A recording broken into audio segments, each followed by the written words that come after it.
organizations that do bring women into leadership positions generally see an increase in profitability in their organization. Women expand markets, they expand networks, and they expand opportunity. And so that's, for me, it would be a no-brainer that an organization would want to be inclusive of women. You're listening to the Drone Radio Show podcast, the show about drones and the people who use them for business, fun, and research. Hosted by Randy Goers.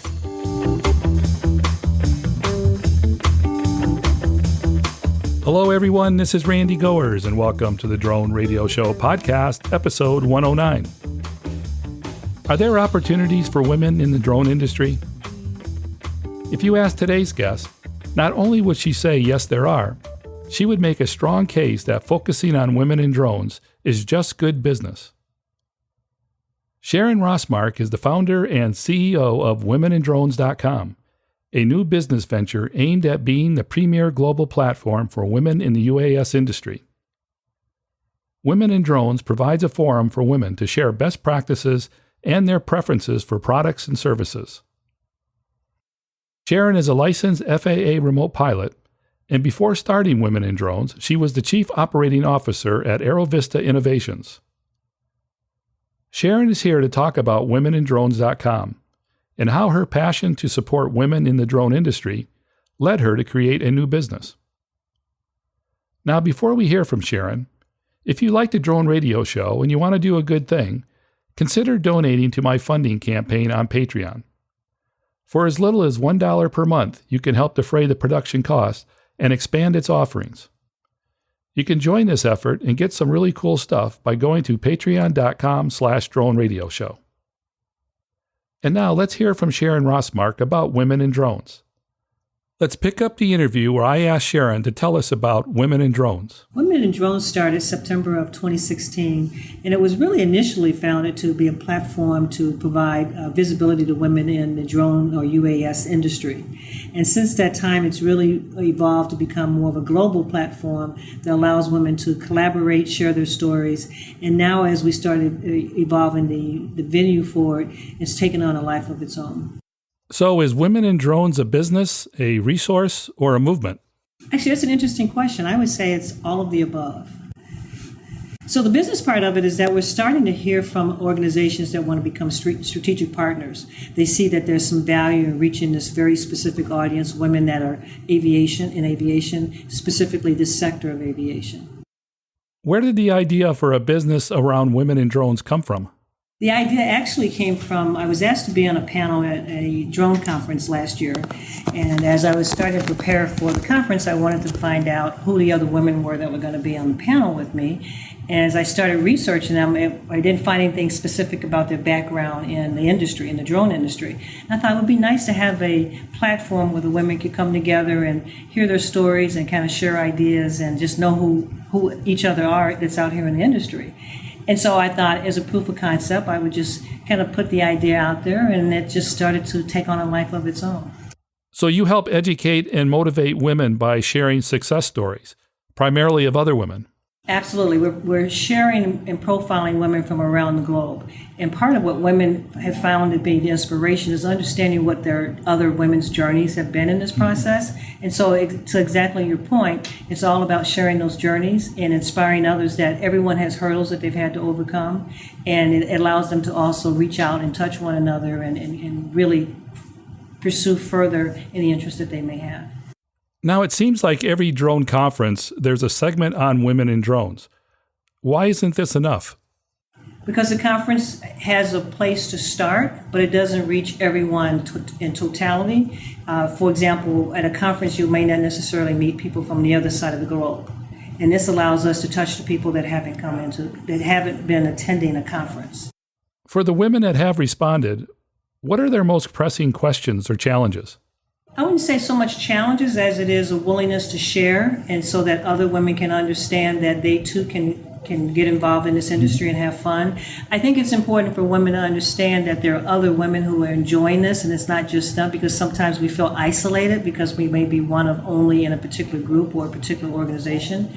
I think also it's natural from an aviation standpoint that women are finding that there are others out there. And so it allows them to just reach and identify other women that are dealing with some of the same issues that they are.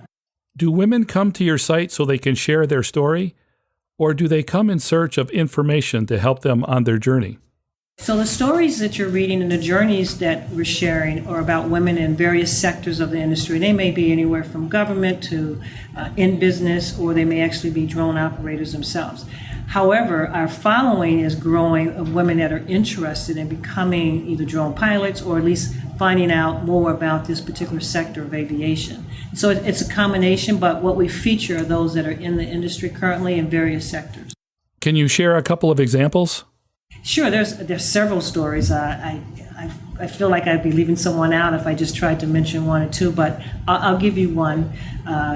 Top of mind is there's a lady in Atlanta. She has an organization called Kids Drone Zone. That particular organization that she's building is focused on teaching children or kids, and I want to say her target group is maybe age 8 and up, how to build a drone, fly a drone, race a drone, and repair a drone.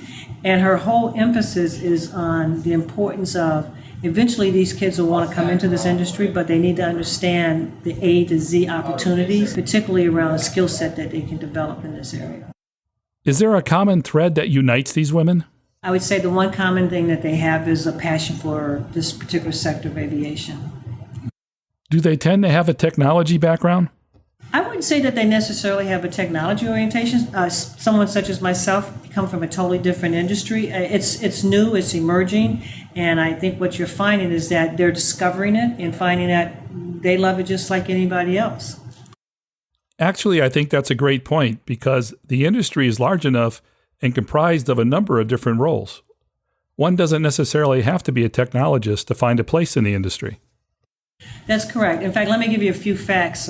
In doing some research, we found that the average age of a woman coming into this industry for securing the FAA remote pilot certificate is age 40. But surprisingly, the average, which is younger than the average age of a man coming in. So I think the male age was average 42. When I looked at the age groupings, it was everything from age 60 to 80. From a woman's perspective, and surprisingly, or I should say not surprisingly, it's not much different on the male side of those that have secured certificates. So in essence, what we're seeing is that there really is no particular sector or age group or background that's really driving. It's just anything else, it's just someone's interest in. Do you have a sense of your international participation, the number of women in other countries? I can't give you a number in terms of the sense of women that I've reached, but I can tell you that the volume is growing and the number of countries continues to expand. So we've heard from women from Ireland, from Sweden, from Italy, from Spain, from Australia, from Brazil, from China, from Russia. They literally are all over the globe. And so I know that they're out there. And the nice thing is that most of the women we interview give us 2 or 3 referrals of friends or other people that they've met. And many times they may be in other countries from themselves that they feel that we should interview. So we have a long list, which is great. The last thing I would want is to be out there having to look for more women, but they're coming to us. Tell us about your story. What's your background and how did you get to where you're at today? So my background includes many years in corporate America, primarily insurance and financial services. And after a period of time, as we all have that reached that stage in life where elder care becomes a priority, I had an opportunity to step off that fast track of corporate America to care for some elders. And as that phase of my life started to wane, I started looking for what new things I could pursue. And coming out of an industry that had been around for a long time, I thought it'd be great to have some exposure to a new emerging industry. And it's like when God closes one door, he opens another one, and just literally fell in my lap. What roles have you played so far in the industry? So most recently, I just completed my term as a COO for a startup drone company. And this passion with women and drones has really been a driving force within me. And I'm at that stage in life that I think it's really important to reach back and help others. Tell us more about that passion. Particularly, what do you get most out of helping other women in this industry? And it's not just women, but primarily it's driven by helping women. It's that measure of success is that you're making a difference and that you're helping others along in their journey. You know, that's another great point because anyone can visit your site and learn. It's not just a women's only space. Absolutely. We're not exclusive to women. It's just our stories feature women. It's not a women's only site. And this is really a business issue when you look at the bigger picture. So, for example, we know that companies that have women in leadership roles, whether they're at the board of directors level or they're at the executive level, and as well as woven throughout their employee base, those companies tend to be more successful and have higher profit levels than those that don't. And so this is really about giving women the exposure, giving them the opportunity, as well as creating the visibility for young girls to see that they too can succeed in this industry. Other than the website, do you have any other avenues of outreach, events, or resources that can be accessed? We have had a number of events recently. We put on an event for YWCA Girls Tech program in Chicago. We've been contacted about several other organizations that we're working with to develop programs for them. And again, it's just basically an opportunity to expose them to what the opportunities are in this industry. What would you say to women about the type of opportunities that are available to them in this industry? I would say that depending on your interests, you will find, so for example, if you're an attorney, there's a need for you. If you're in HR, there's a need for you. If you're a pilot, there's a need for you. Whatever your interests are, any industry, particularly an emerging industry, has a need for all of those skill sets. At the same time, if you want to try something different, this is a great time to come aboard. So in many respects, you help women understand how their skills and interests can integrate into the drone industry. As we evolve, we see ourselves being a major part of that bridge for them, yes. For women trying to enter the industry, what should they be aware of? I would say that it's an opportunity to educate yourself, regardless of what sector of the industry you want to go into. So if you want to become a pilot, take the time, learn, develop the skill, secure the education that's needed. And I just say go for it. Don't be shy about it. This is at a stage in the industry that it's an opportunity to jump in with both feet. If you're uncomfortable doing that, that's why we have the site where you can reach out to other women, read their stories, and reach out to them personally and get their ideas and thoughts. Is there a cost or membership fee to access the site? No membership fee, and it's free to access. And as we continue to add things, we hope to be able to maintain that. Do you have an active social media presence? We do. We have a Facebook group, Instagram, and Twitter at Women in Drones. What have you learned through this process that you can share with others? I would say that the biggest learning is that if you follow your passions, it doesn't feel like work, even on its hardest days. And if you're really intent in making a difference, you will make a difference. Any special announcements or things that we can look forward to? I'm excited to tell you that we have expanded to podcasts ourselves. So we're starting to interview women via podcast, audio, and eventually we're going to expand that to video podcasts also. I think a Women in Drones podcast will be big. You should do very well with that. Oh, thank you. And as I said, this is more about the bigger picture of the business opportunity, both for our industry, and then if you really think about it, our industry will continue to impact the GDP here in the United States as well as globally. And if we really look at it from that standpoint, there are no losers. It's all a win-win. Not only embracing women is good for us as an industry, but it's also good for us as a country and as a global economy. Do you network or associate with any of the other Women in Drones organizations or the events or social media outlets? That is what's so fascinating and I love about this industry is that the industry itself is collaborative, but the women are extremely collaborative. So yes to all of the above, and there's more and they're growing, and we embrace each other and very supportive of one another's efforts. And in today's scheme, collaboration is so important, especially in breaking new ground or improving productivity.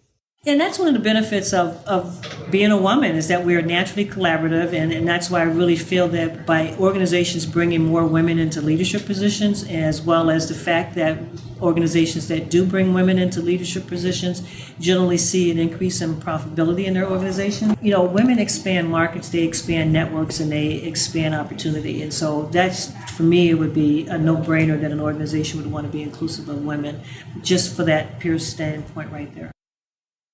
And of course, a forum of like-minded people usually translates into potential customers for certain products and services. Absolutely. We've had companies reach out, which we're working with now, that again want to reach this audience, and they're looking to identify either women's preferences for products. They're looking for women that they can talk to specifically in certain parts of the industry. And so, yes, we see ourselves as a conduit to marry the two. What is it about the industry that attracts people? What was it for you? I think like a lot of the students that we've trained in my previous company, when you have that first flight, it hits you. And you know that you're hooked and you want to be a part of it. When you go to your first conference and you start meeting people and you see how collaborative it is and you see the possibilities of where it can grow to, you want to be a part of it. And so for me, it's really about what's the bigger picture here and what role can I play to make a difference. Did you have a similar big moment on your first flight of a drone? I did. I had that feeling of, first I like to call it of the, oh my God, what am I doing here? And then as it goes up and you're controlling it and it starts to kind of, move around a little bit, you think this is really cool. And since I'm not a manned aircraft pilot, I thought this has got to be the next best thing. Take us through that experience. The time of day was probably early afternoon. And it was a dry run that we were doing for a session that we had coming up. And I really felt that I was okay not being a part of that. I was more on the business side of it. We just, in conversation, it just came up, hey, you want to give it a try? And I'm one of those that says, sure. And as the rotors started going and turning, I thought, oh my God, I got to go up now. There's no place to go but up. And it took off, and I just felt the flight of fancy, I guess, and loved it. Notice any change in your adrenaline?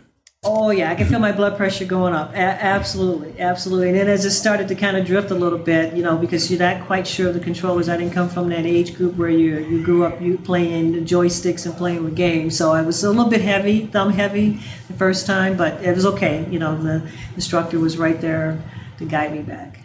So was that the moment you decided to pursue this industry as a career?